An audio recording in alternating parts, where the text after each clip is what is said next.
The first number one misconception regarding Islam, the top of the charts, is regarding jihad. Today, jihad is the most misunderstood word regarding Islam. It is not only misunderstood by the non-Muslims, it is even misunderstood by many of us Muslims. Non-Muslims and many Muslims think that jihad means any war fought by any Muslim for any reason, whether it be for power, whether it be for wealth, whether it be for land, whether it be for language. Any war fought by any Muslim for any reason is called as jihad.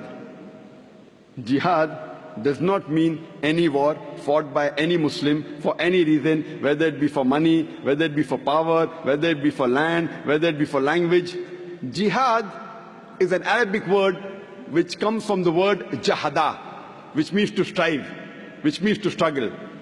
So jihad basically means to strive and struggle. In the Islamic context, jihad means to strive and struggle against one's own evil inclinations. Jihad also means to strive and struggle to make the society better. Jihad also means to fight against oppression. Jihad also means to fight in self-defense in the battlefield.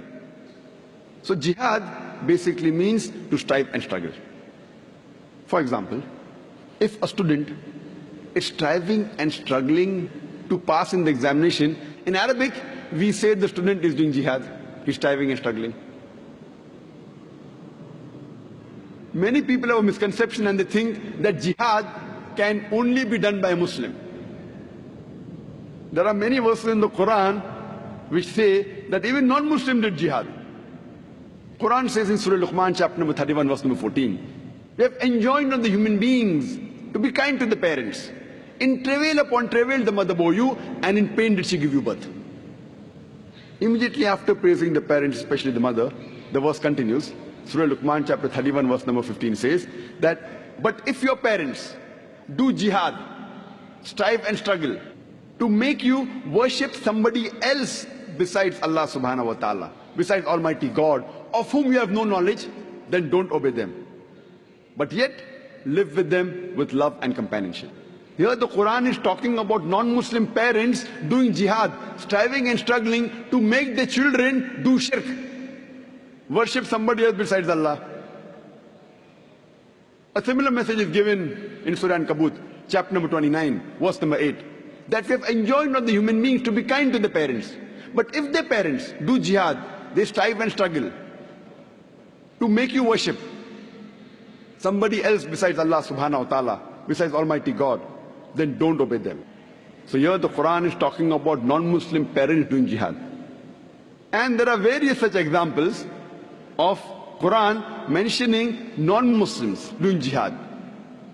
Now this type of jihad, in Arabic, we say jihad fi sabil shaitan. Jihad in the way of the Satan.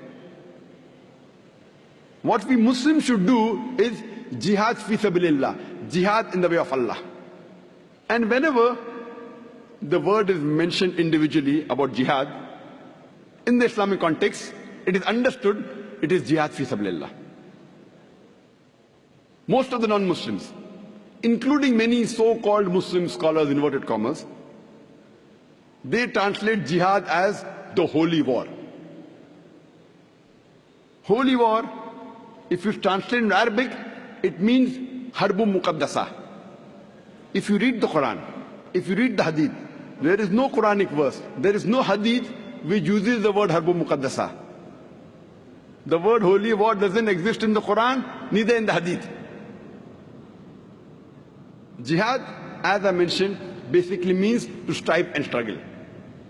And one type of jihad is also fighting in the way of Allah subhanahu wa ta'ala. It is qital in the way of Allah subhanahu wa ta'ala. But jihad doesn't basically mean a war. One type of jihad, there are various jihad for nafs, one type of jihad is fighting in self-defense in the way of Allah subhanahu wa ta'ala.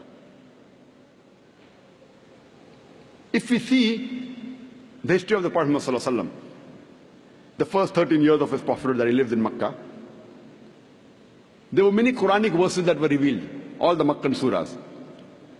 Many a time in these verses the word jihad was used. And never did the Muslims ever fight, physically fight. Only when they migrated to Medina, then the wars took place. But yet you find the word jihad in several verses of the Quran which were revealed in Makkah. Many examples I can give you. For example, the Quran says in Surah Ankabut, chapter number 29, verse number 69, that those who do jihad in the way of Allah, those who strive in the way of Allah subhanahu wa ta'ala, we open up the pathways for them. When the verse was revealed, there was no war at that time. Quran says in Surah Furqan, chapter number 25, verse number 52, that do not follow the unbelievers, but do jihad against them, strive against them strenuously with the Quran.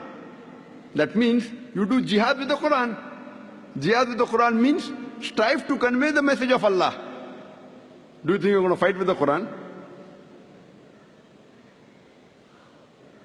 So here we realize that this misconception regarding the word jihad, it is depending how the media portrays it. This word jihad wasn't a problem a couple of decades earlier. After 9/11, it came on top of the charts, number one. Previously it wasn't there.